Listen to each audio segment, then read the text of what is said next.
Mindfulness, awareness, grounding yourself. The words that revolve around you from everything and everyone around you as you go through your tough times. I remember thinking I was aware of my fear, that I was aware of that tight feeling that takes over your body. I was aware of the stomach cramps and the fatigue, and looking forward to an activity, but once that activity came, just being filled with fear and anxiety of what was going to go wrong.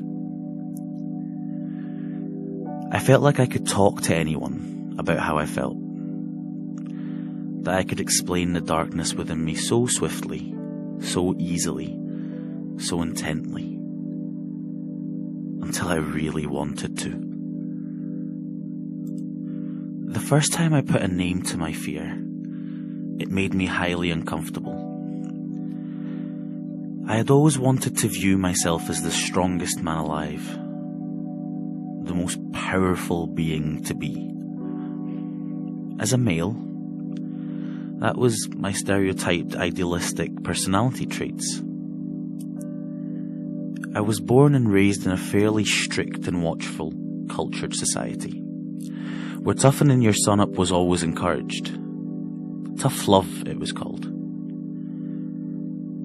The saying was, you'd be lucky for one that makes you cry, yet cries for you, rather than one that makes you laugh, but makes others laugh at you. So I so strongly wanted to not feel vulnerable, to feel in control of my life, to be independent and to change this sad, sad world through any means necessary. Safe to say that with every failure in feeling like this, in achieving my male standards, a dark cloud and a blue sky was creeping over my head, slowly eating me up and taking over my mind, body and feelings. Before I realized, fear was a part of me, of my everyday and my every moment. There was no light at the end of the tunnel. The tunnel was all there was. But life does take you on its own journey, doesn't it? Mine made me question everything. The people I know, my day-to-day activities, the information I intake, and the feelings that I feel. I was lucky for my life to take a turn in which I could step back and realize what awareness really is. I realized that being aware of how you feel is only the beginning.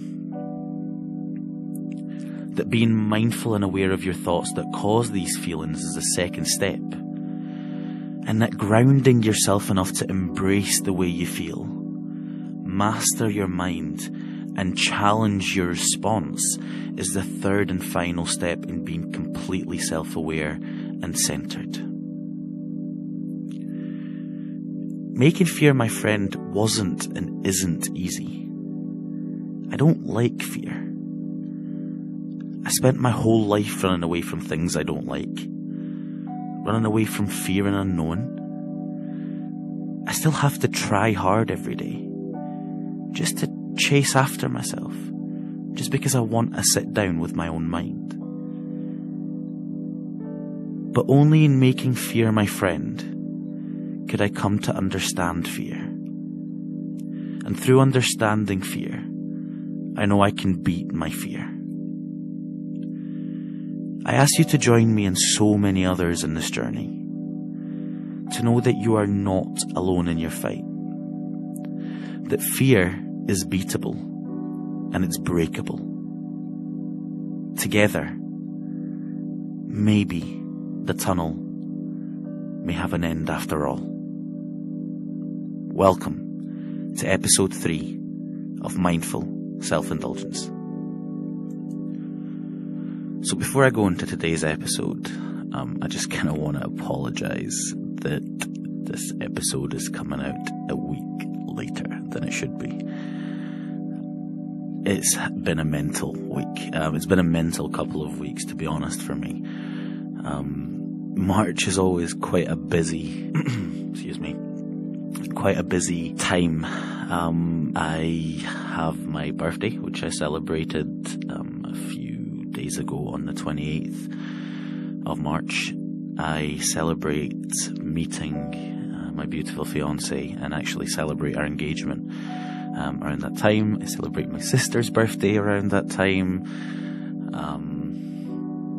It's just so much going on. Mother's Day's on the 31st. Plus, we've really been busy at work as well. So it's been absolutely crazy. So I do really apologise for not putting out the episode when it should have came out. But I'm sure you guys will understand that sometimes life just gets in the way.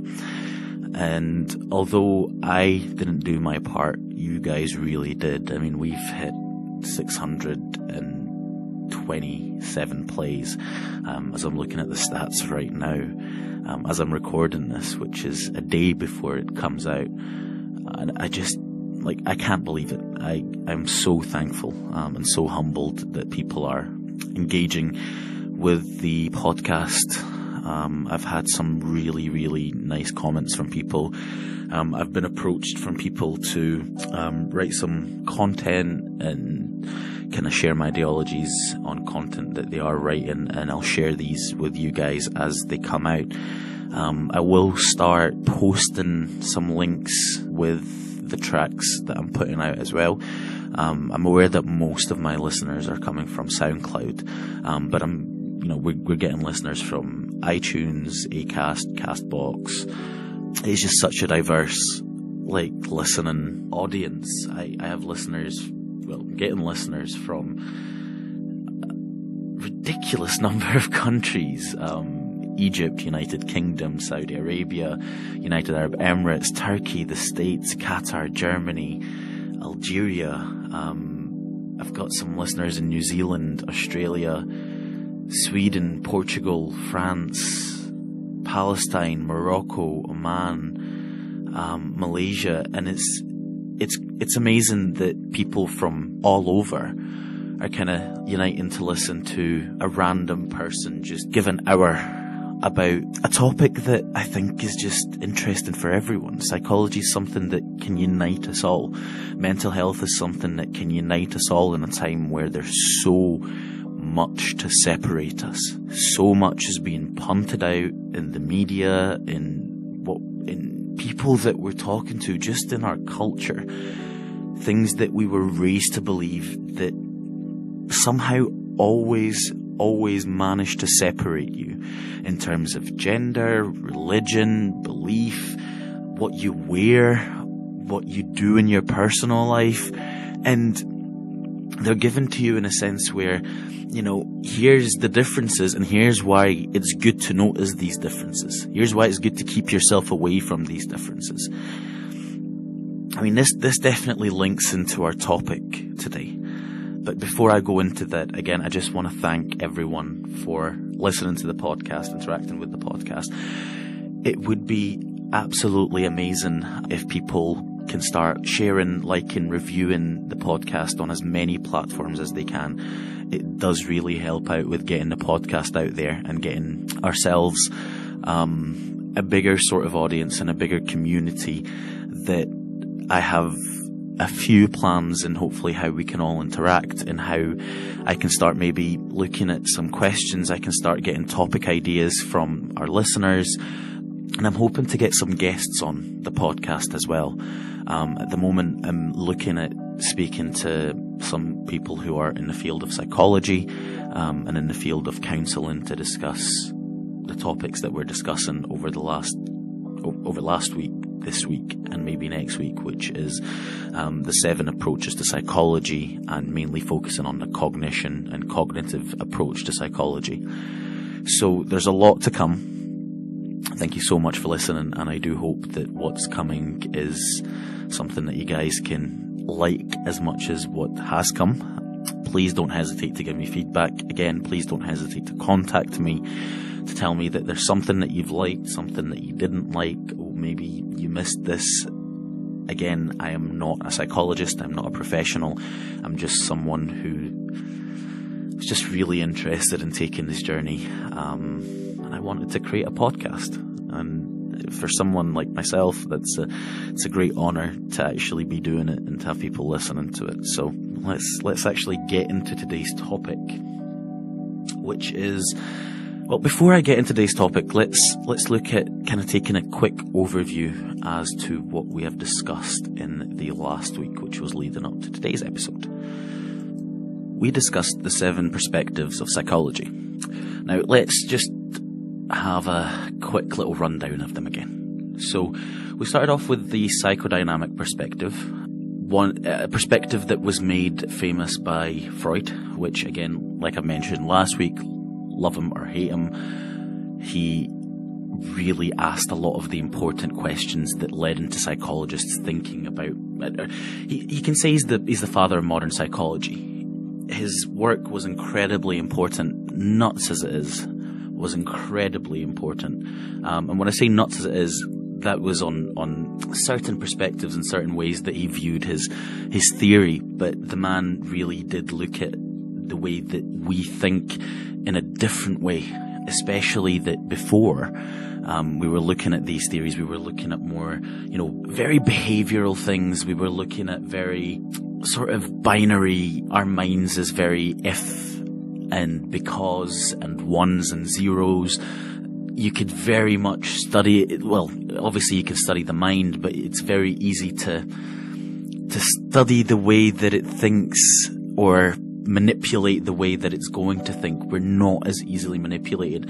Our minds are way more dynamic than what some older theories did kind of say or did try and put forward. So looking at the psychodynamic theory, Freud really attempted to kind of put the way that we think into three things: the ego, the id, and the superego. Like we mentioned, your id is sort of what your motivations, your very natural motivations. You want this and you want it now, and you want it before anyone else gets it, and convenience for yourself more than anything else. Your superego looks at sort of your ideal self, who you would really like to be, who it is that you would prefer to be portrayed as, the way that you would like to deal with things. And your ego kind of is in the middle of giving your realistic approach to how you want to approach your motivations and what your id wants, and how to kind of keep that in check whilst also kind of becoming the person that your superego wants to be. We then looked at the biological perspective, which attempted to say that your mind is basically the biological aspect of your brain. We can easily look at how it interacts with different things, and when biological psychologists look at a person, they attempt to look at how their brain is there any activity in your brain? Does your biology interact in certain ways? Is the intake of external supplements or drugs, whether legal or illegal, what effects that has on your mental state, what you're eating, what you're consuming, does that have any effect on your mental state, and does your mental state have effect on your biology as well? We then looked at the cultural perspectives, which looked at how different people are very much, how can we say this? They're motivated and they are manipulated slightly by their culture and what it is that they live in. Now, a lot of people that will be listening to this podcast, as we mentioned, are coming from all over the world.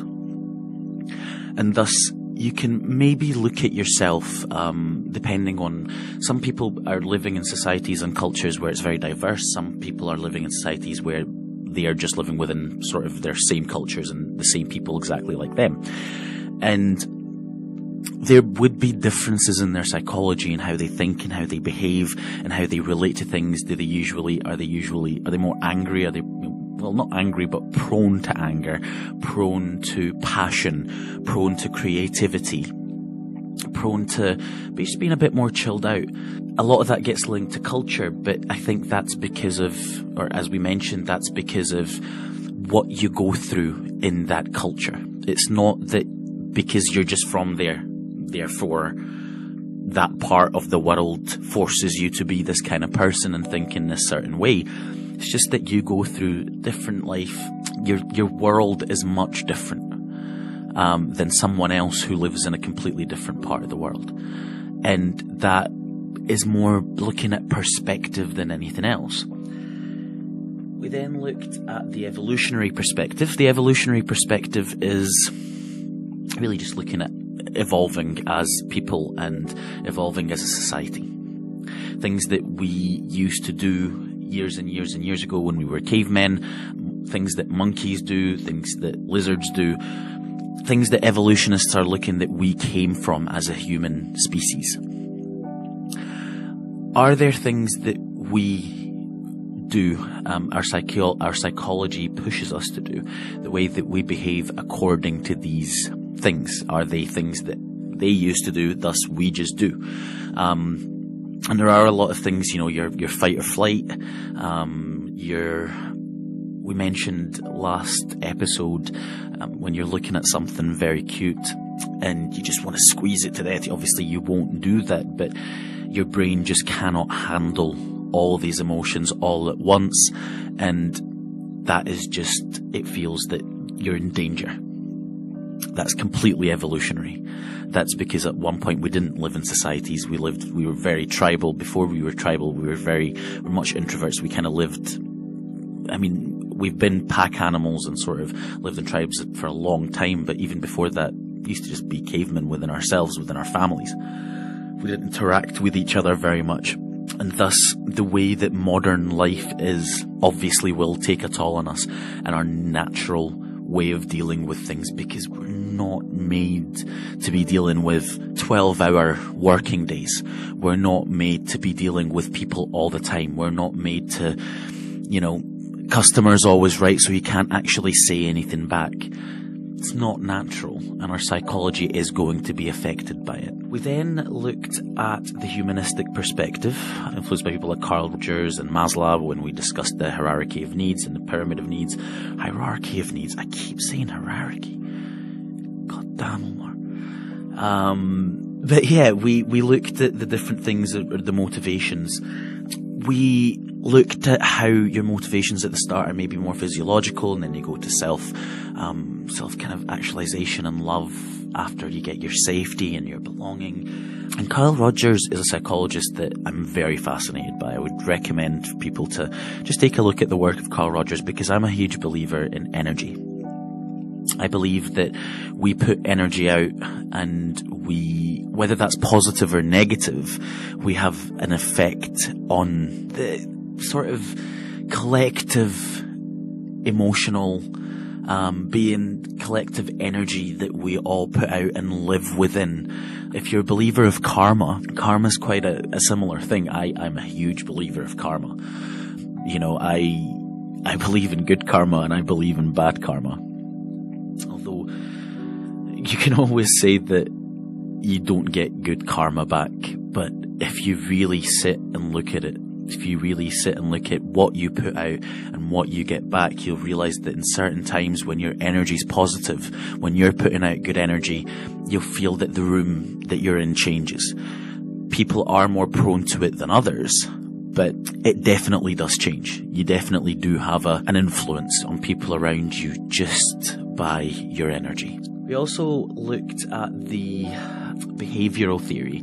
Now, the behavioral theory just... It doesn't look at the mind like it's something that, like its own thing, I know that doesn't make a lot of sense, but it looks at your mind as just your behaviors. So when you're thinking, it doesn't look at it as you're thinking, it looks at it as you're talking to yourself. Right? That your thoughts are just processes, they're just language.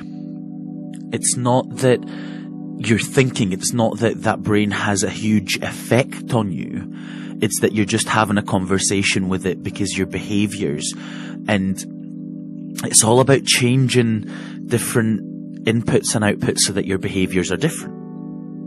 That's all behaviorism looks at. It doesn't look at why you behave in a certain way. It just looks at you behave in a certain way. We need to change the way that you behave.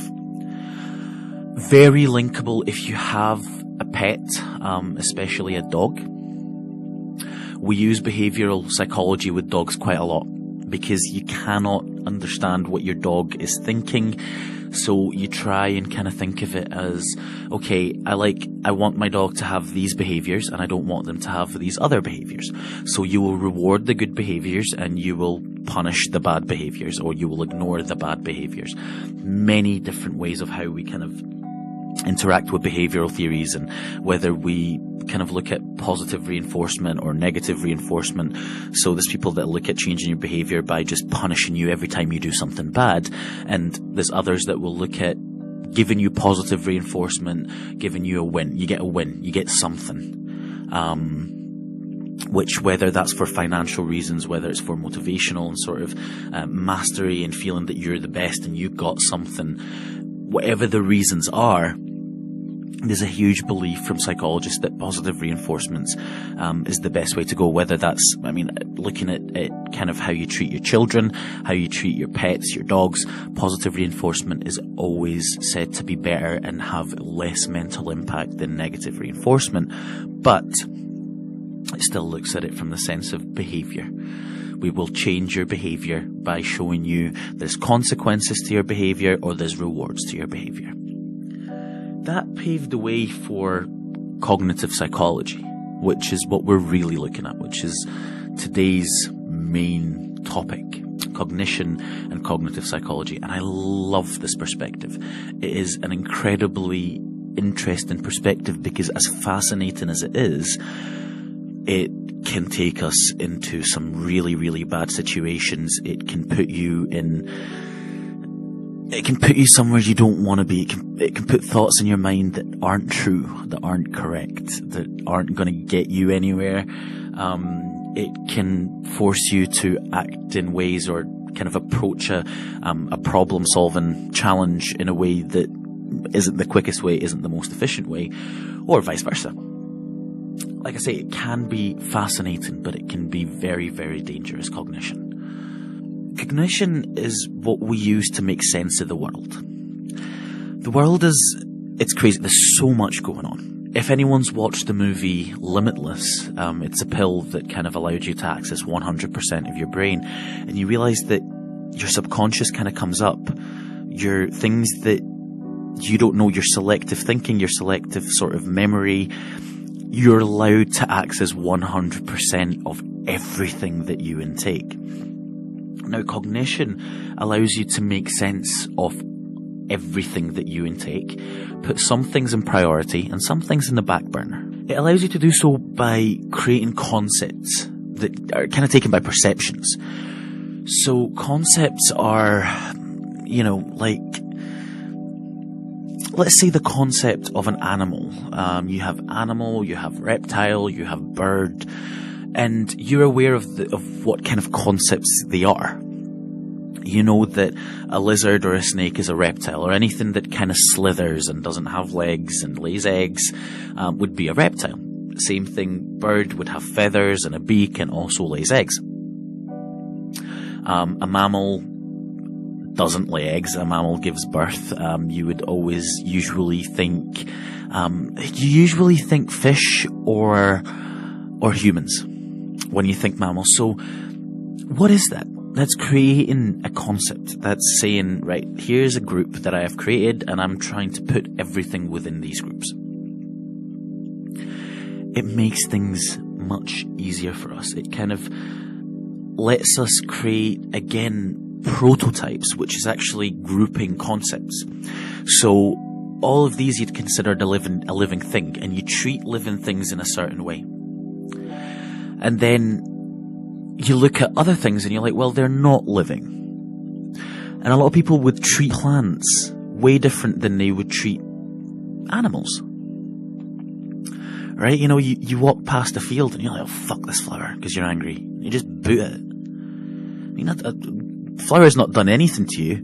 Flower is actually alive, but you would never walk past a dog and just kick the dog in anger just because you're pissed off. But it's cognition, again, there's a good example of it portraying you, but there's cognition at its best. You've put something, you've put it in a group. You've went, well, I mean, here's what I think living things are, right? And here's what I think the prototypes of them are. So they have to have eyes, they have to breathe, they have to kind of have a mouth, make some sort of noise, you know, have emotions in their face. You have to understand and feel these emotions. But when it comes to plants and greenery, they don't have these things, so I can put them with the objects. They don't matter as much as animals. They don't feel pain like I feel pain.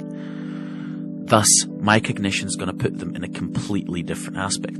And this is a fascinating theory that's coming out against people that talk about vegetarianism and veganism, how they wouldn't eat meat because, you know, you're eating something that's alive. But there's a lot of people that are coming out and saying, but plants are also alive. You just do not feel their pain. They obviously grow much easier. You know, we've been saying these things about paper and how cutting down trees for paper and cutting down raw material and natural stuff for plastic is bad. But when it comes to food, because we need food, I don't know if it's just making some sort of, well, it's okay because I need, it's this situation. It's kind of like morality questioned whenever it's whatever situation it is in. Now that's too much of a hot take and I'm not going to go into that right now. But it's interesting to think that we can put things into concepts. We can group these concepts into prototypes and we can treat them in different ways. And that's what cognition is. That's what kind of allows us to make sense of everything around us, to kind of make sense of our behaviors, make sense of how we react to things. Because you go, oh, well, I'm reacting to this person because they're from that group and thus that group does this. I am reacting to this person because she's a female and thus females react in a certain way, males react in another way. And you have this perception and these assumptions, oh, this person's young, they're not going to understand. But again, their perceptions, they're based on nothing but memory. They're based on nothing but your own personal experiences. And just because something hasn't happened to you doesn't mean it's not true. Doesn't mean it's not there. When we meet new people, when we realize new things, the way that we view things change so much. But that's because we start feeling that, oh wait, actually this person's alive. This person is real. This person has feelings and emotions and they can talk and they can walk and they can see, and I can see pain in their eyes, the same pain that I feel.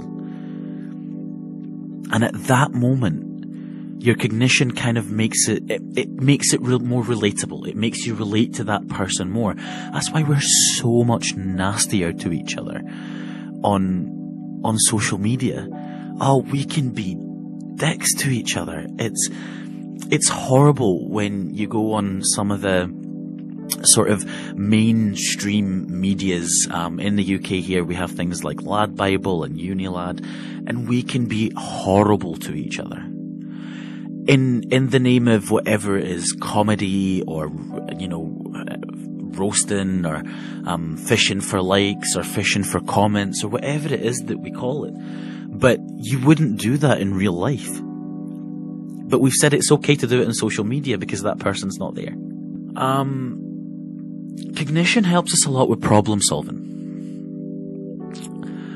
Cognition is, I'm trying to think of a good example. One of the good examples that I'd heard was, let's think like you go into a supermarket, right? And you're trying to look for, let's say, I'm trying to think of something personal, cream, right?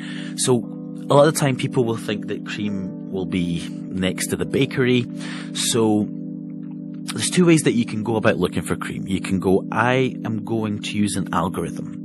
That's a step by step.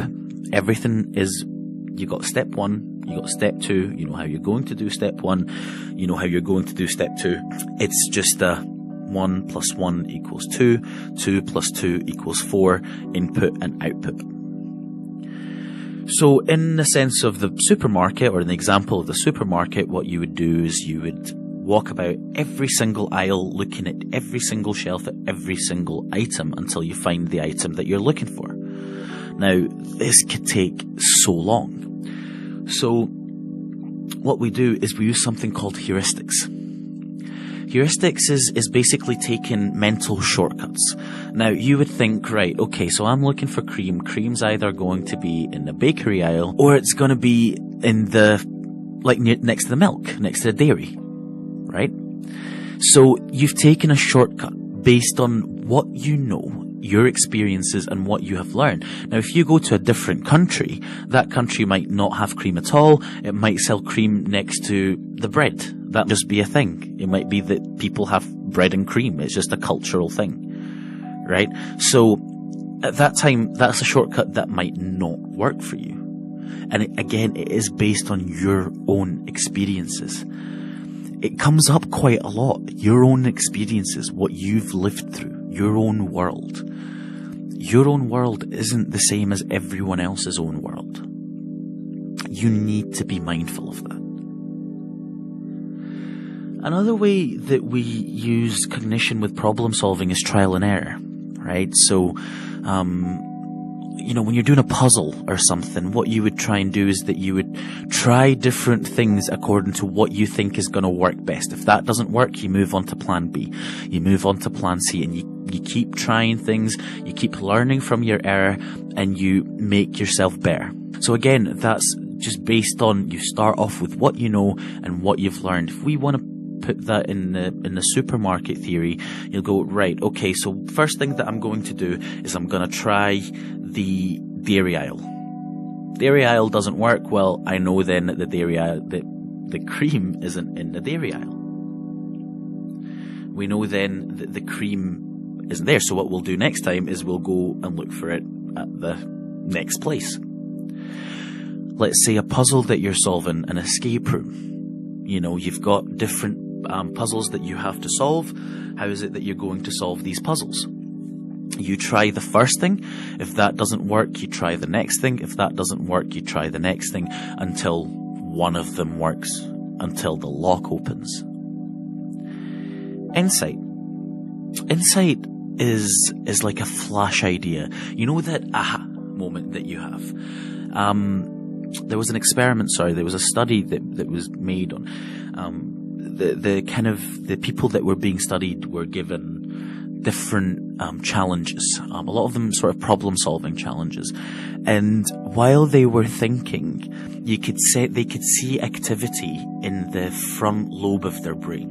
There was a lot of activity in there. Their brain is thinking on, how can I solve this problem, trying to think of it possibly from an algorithmic way or a trial and error heuristic way, right? And all of a sudden something clicks. You go, aha. That aha moment is basically your insight. It's something that you know, something that you've learned that makes you think, this could work. And when that happens, and when that happened in the study, they found that there was activity just behind the right ear.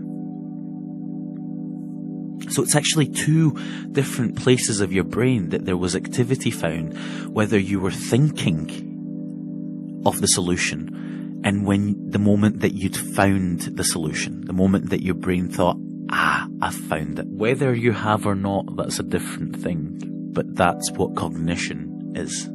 That's why all these concepts are framed within the cognitive behavioral the cognitive psychological approach, because it is based on what you think. It's based on your own concepts of learning, of problem solving, of perspective, of trial and error, of how you've learned to do things in your own life, in your own journey. So let's look at a few examples where cognition or cognitive psychology would kick in. And when you would kind of see cognitive or cognition be used for marketing techniques, for business techniques, and things like that. So let's start off with, let's say for instance, a good example is casinos. Casinos use cognition in the way that they interact with you quite a lot. Supermarkets actually do it as well, but let's look at casinos for the time being. So when you win at a casino, or when you win at an arcade game, or anything that's kind of a machine where you put in money and you win something, you realize what happens is there's a lot of flashing lights, there's a lot of, ching ching ching noises, and it's a big song and a dance. But when you lose, there's nothing. There's absolutely nothing. It's the quickest, and it's a noise that you don't kind of keep in your head. It doesn't intake in your memory so much. Doesn't imprint in your memory so much. So what that does is it looks at the memory events aspect, where you remember the good things because you've got all that flashing lights and the big song and a dance that gets made about you, but you won't remember the losses. When you go into supermarkets, sometimes they'll play certain music in certain aisles. There was an experiment that was done in a supermarket. I think it was Sainsbury's. Don't quote me on that though. I think it was Sainsbury's. And what they did is for 2 weeks, they played French music in their wine aisle. And surprisingly, their wine sales went right up. All they did there was just put people in the mood, remind them of memories when they were, drinking wine, and how that kind of chilled them out with the chill French music, and it makes them think of where they want to be. It's a taste of a holiday. It's a taste of being abroad. It's a taste of just being relaxed. And again, it's all these sort of memories. So you think of France, you think of being abroad, you think of being on holiday. And on holiday, you're relaxed. And when you're relaxed, you have a drink. And it plays on nice memories that you've had, long-term memories. So there's a theory called the MSM, right? Memory stimuli. And it basically looks at, if you think of it, you have your stimuli, which is your eyes or your senses that intake something. That goes to your short-term memory via attention. So you see something, you give it attention, that will put it in your short-term memory. Once you have rehearsed or practiced whatever that action is, or whatever it is that's in your short-term memory, it then becomes in your long-term memory. It becomes something that you just know. It's always going to be there. It's pretty much imprinted there.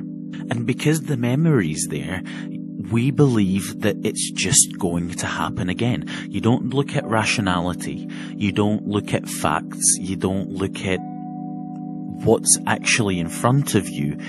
Your brain thinks, but I remember when that happened and that was really good.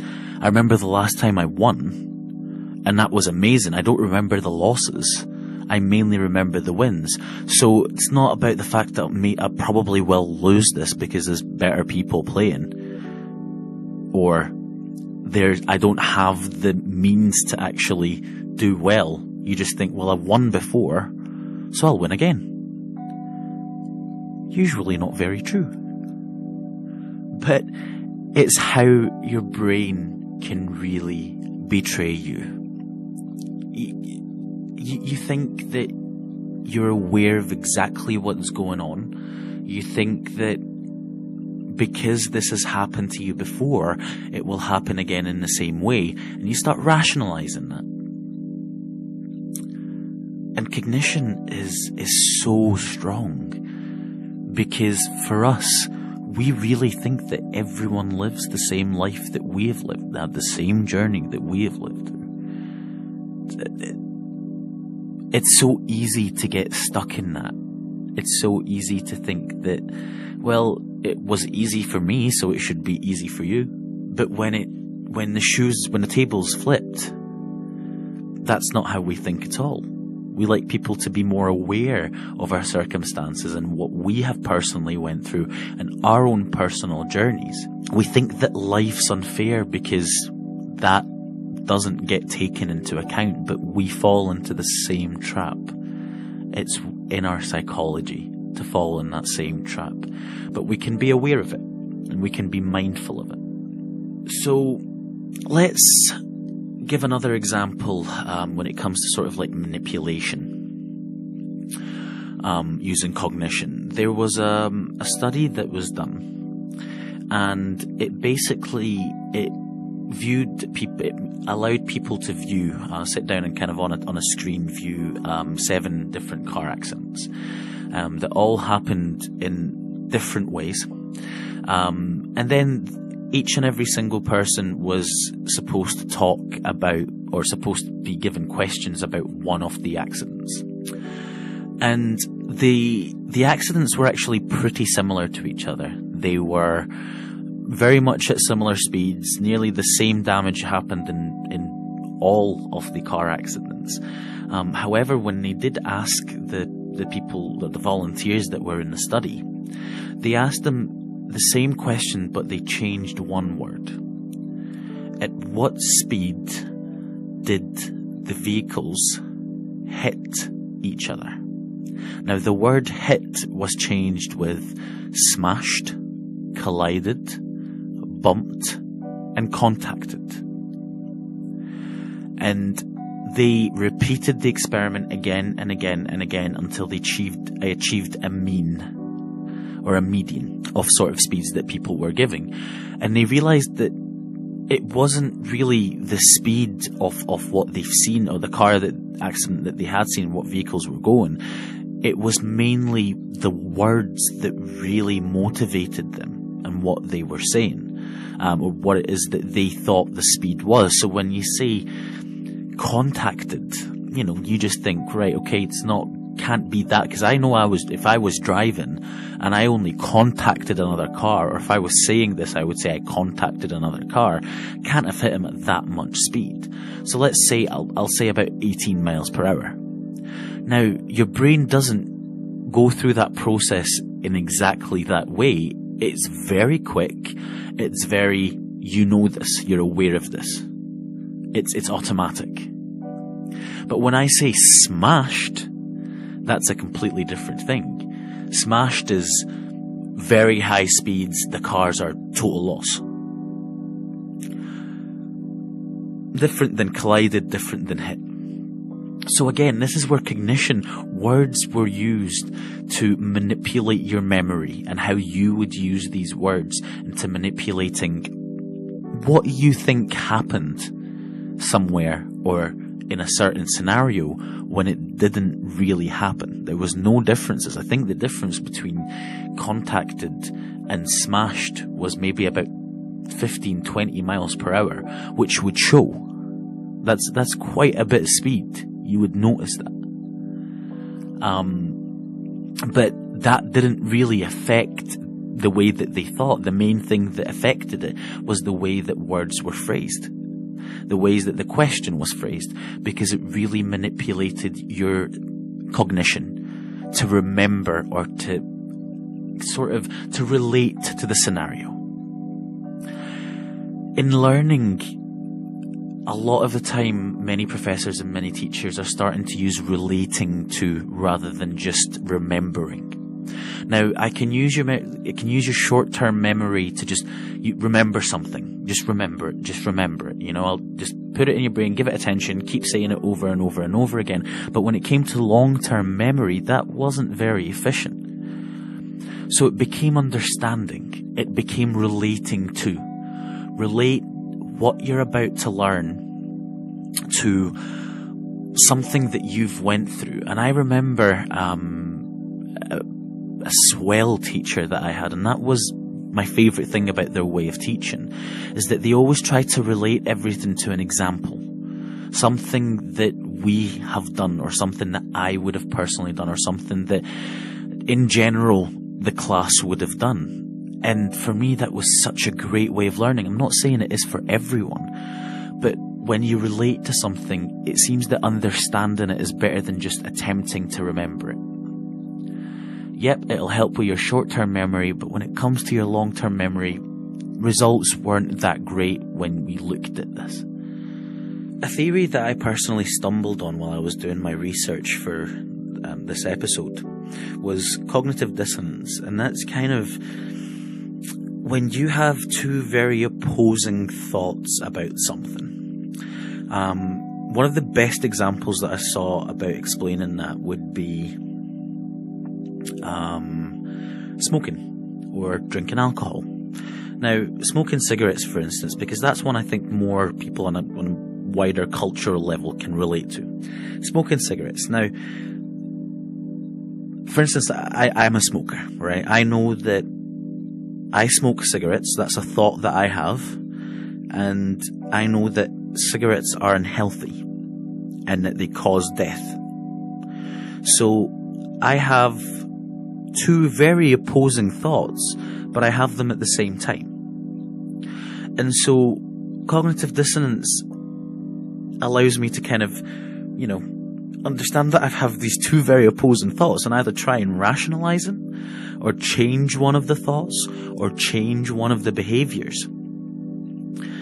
The reason that I found this a very interesting topic of cognition or cognitive psychology is because it relates to what I want to discuss with you guys next episode, which is cognitive behavioral therapy.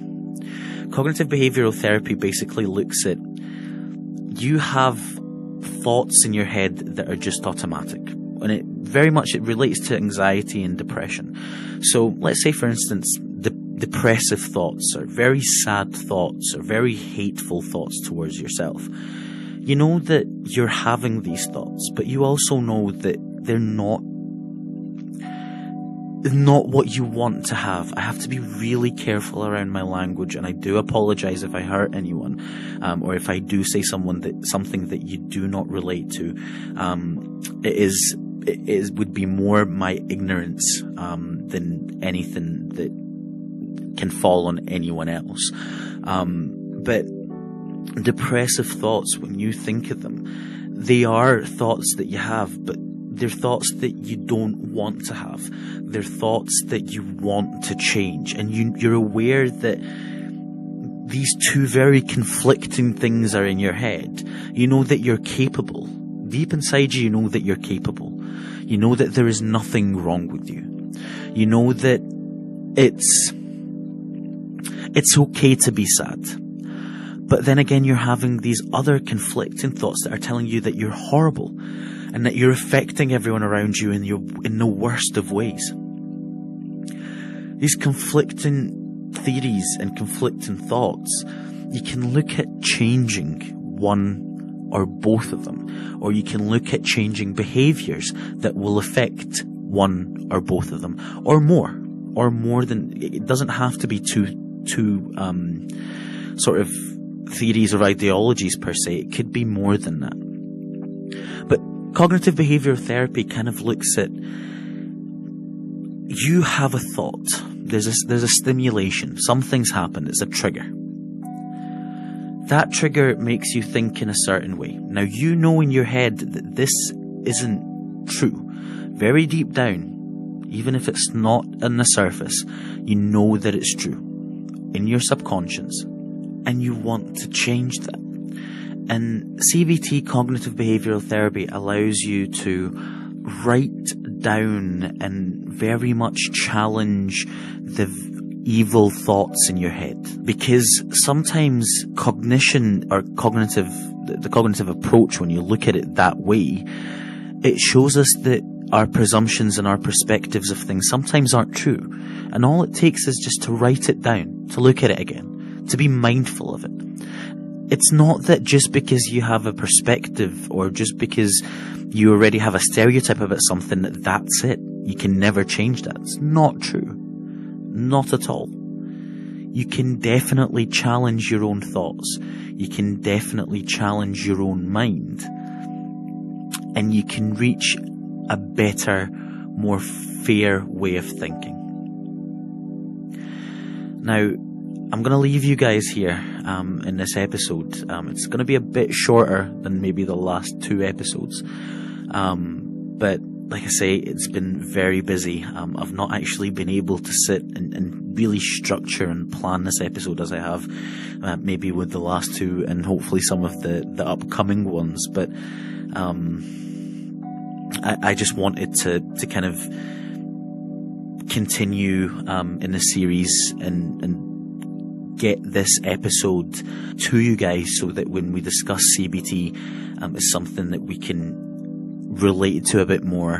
When we discuss more examples, you have a bit of sort of back knowledge on why it is that we react to certain things in certain ways, and how it is that a lot of psychologists and a lot of consultants right now are coming out and saying, or counselors, sorry, are coming out and saying that this is one of the best techniques in feeling or in sort of challenging your anxious and depressive thoughts.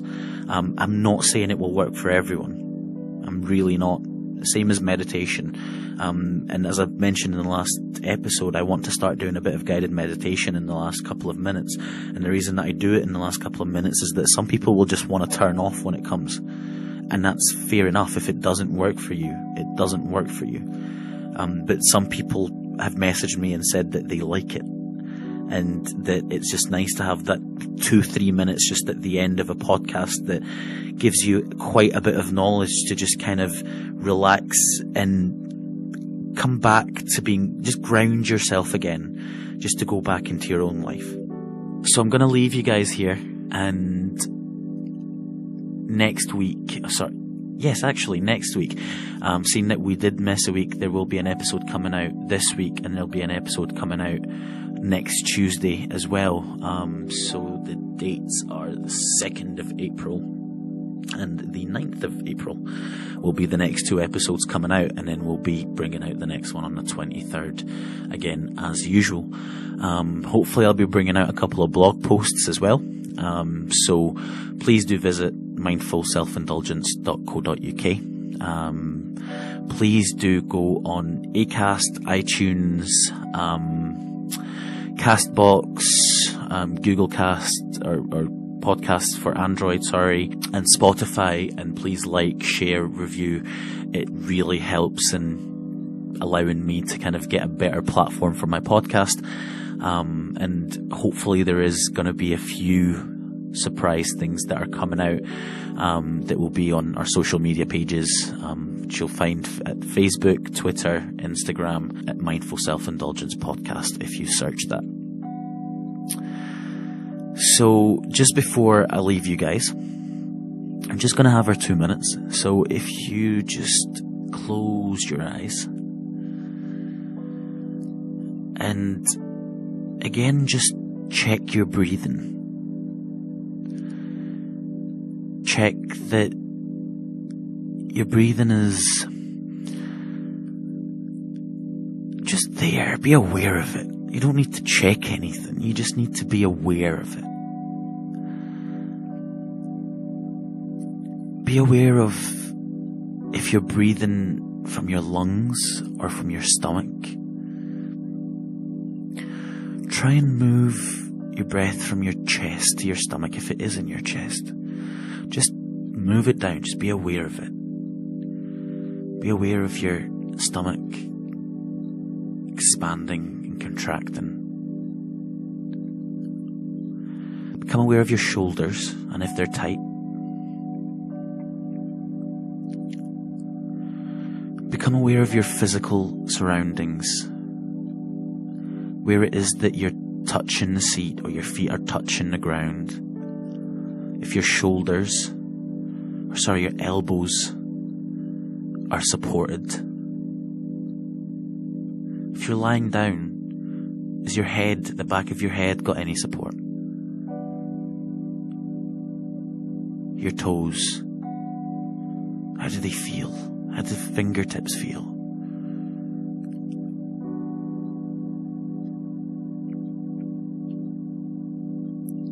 Start to count your breathing, 1 in and 2 out, till you've reached 10. and then start again. 1 in, 2 out.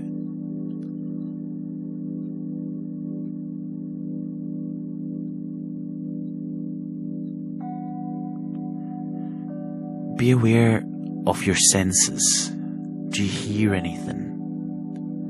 Do you smell anything?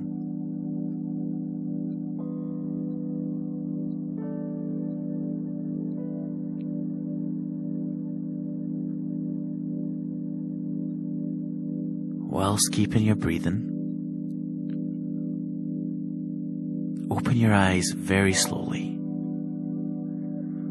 and just see if there's any difference in how you feel. If these guided meditations are of any help to you, I would highly, highly recommend downloading the app called Headspace. Now, we are not sponsored by them, and I'm not doing any advertising. It's just a group of people that have brought out a really nice application that I personally use for guided meditation. You can set your time to 3, 5, and 10 minutes. And if it's something that you are enjoying on this podcast or at the end of this episode and the last episode, I would recommend to download Headspace and just give yourself 10 minutes every day of that guided meditation. It does do wonders for you. It really, really does. So until next week, be mindful, be aware, and be kind to yourself and be kind to those around you. Take care of yourself.